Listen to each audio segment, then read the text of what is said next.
പാലക്കാട് കഞ്ചിക്കോട് ജനവാസ മേഖലയിൽ ഇറങ്ങിയ PT5 ആനയ്ക്ക് മയക്ക് വെടിവെച്ച് ചികിത്സ നൽകി. കണ്ണിന് ചികിത്സ നൽകിയ ശേഷം ഉൾക്കാട്ടിലേക്ക് അയച്ചു. റേഡിയോ കോളർ ഘടിപ്പിച്ച ശേഷമാണ് ആനയെ വനത്തിലേക്ക് കയറ്റിയത്.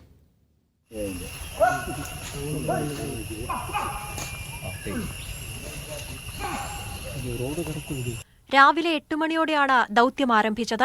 ഡോക്ടർ അരുൺ സഖറിയയുടെ നേതൃത്വത്തിലാണ് ഓപ്പറേഷൻ നടത്തിയത്. 6 സംഘങ്ങളായി നിരവധി വനപാലകർ ദൌത്യത്തിൽ പങ്കെടുത്തു. മാന്തുരുത്തിയിൽ വെച്ചാണ് ആനയ്ക്ക് മയക്കുവെടി നൽകിയത്. ആദ്യം മയക്കുവെടി വെച്ചെങ്കിലും ആന അല്പദൂരം നടന്നു നീങ്ങി. 9:16 ലക്ഷ്യം പൂർത്തീകരിച്ചു. കണ്ണിനാവശ്യമായ ചികിത്സയും നൽകി.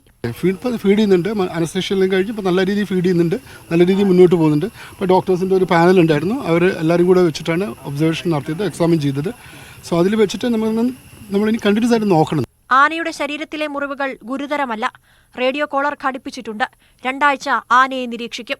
മീഡിയ 1 പാലക്കാട്.